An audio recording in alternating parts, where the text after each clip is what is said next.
Hi, everybody. Laura here. Thank you so much for joining me today. I'm excited to be a part of the July blog hop with Waffle Flower Crafts. And I have a couple of fun, colorful, unexpected, they're Christmas projects to share with you. I know we're in the middle of July, but they're going to start coming out with all the Christmas products. But this first one here is the Random Dots foil plate.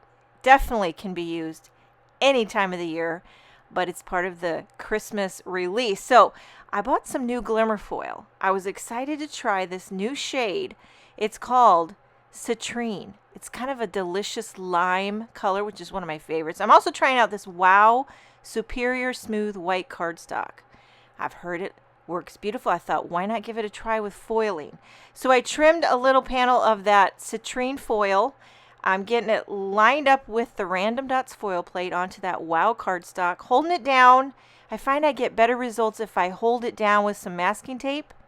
Let this get nice and hot on the foil machine. Like, let it sit, maybe a minute. I don't know, use the timer. I haven't quite figured it out because I'm telling you, sometimes my foiling frustrates me to no end. But when I lift it up, I'm telling you the truth, the results are the most perfect results I've ever had with foiling. And I'm not sure if it's the cardstock, the foil, the waffle flower foil plate. I don't know, but I was on a roll, so I said bright pink, another new color.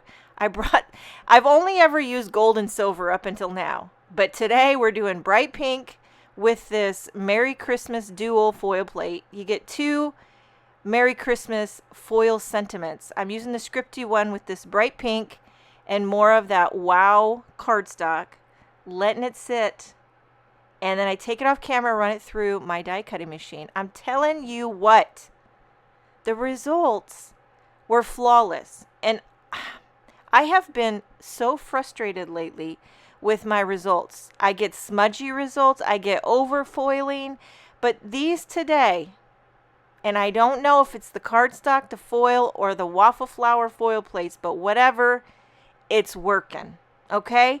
And I use my little bitty buzz cutter to cut out with the coordinating die.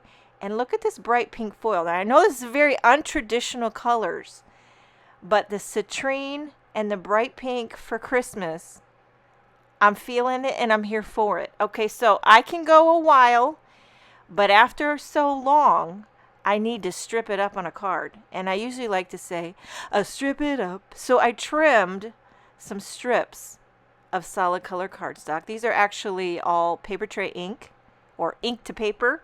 You know, they got two names now, but whatever the case, I love their cardstock. I'm adhering some strips on an angle. Again, probably not the most Christmassy feel, but I kind of like it. A little bit untraditional. It's nice when you got to make a Christmas card in the middle of July. You tend to make it a little bit on the citrusy side.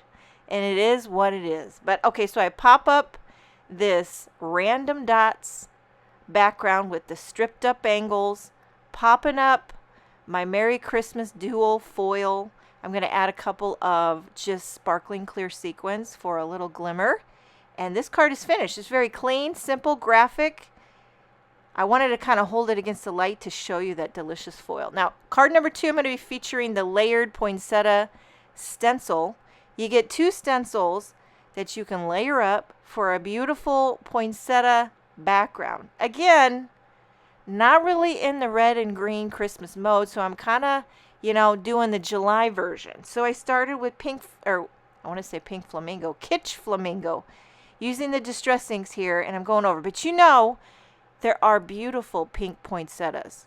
So, there is that. Now to add a little gradient love, I'm using some picked raspberry in the center. So the picked raspberry and the kitsch flamingo make for a gorgeous alternative to the poinsettia if you don't want to do red. Although if you look at the examples on the Waffle Flower Crafts website of the layered poinsettia stencil, there's some drop dead, gorgeous red and green blended poinsettias going on there. Okay, but I want to try something a little different. So I pulled out a little spice marmalade, adding that to the mix. Because, hey, ain't no poinsettia police out there. You can just live your life. You know what I mean? So do what you do. when you're making a Christmas card in July and you're feeling kitsch flamingo, picked raspberry, and a little spiced marmalade. And then, you know, just for good measure, I added a bit of candied apple. So there you have stencil number 1. Now I'm laying on stencil number 2. I'm doing a little mustard seed in all those little centers of the poinsettia. So I'm just adding a little dab of mustard seed there. And then for the leaves, I'm doing a combination of twisted citron and crushed olive. Speaking of olives, my daughter Bailey, she's on a kick. She's on a charcuterie board kick. I'm telling you, I don't know. She told me the other day she wants to start a charcuterie board business. And I was like, okay, you got me on that one. I don't know. I can't advise on that. I can't advise on starting a food business. But I can tell you how to make cards. I can tell you how to photograph cards.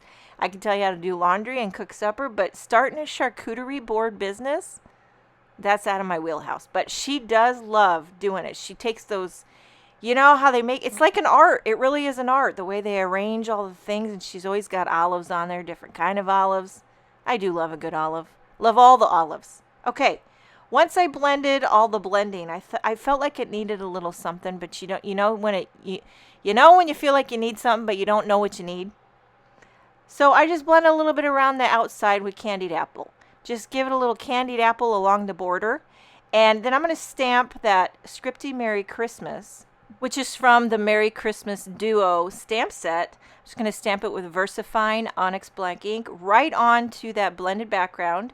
Not going to pop it up or anything, just keeping her one layer. I am going to pop up the panel on a white card base, and again add a few sparkling clear sequins just for a little Christmas bling. And there you have card number 2.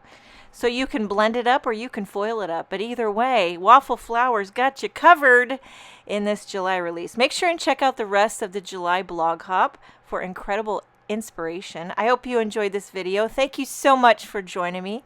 Have a wonderful day, and I will see you next time.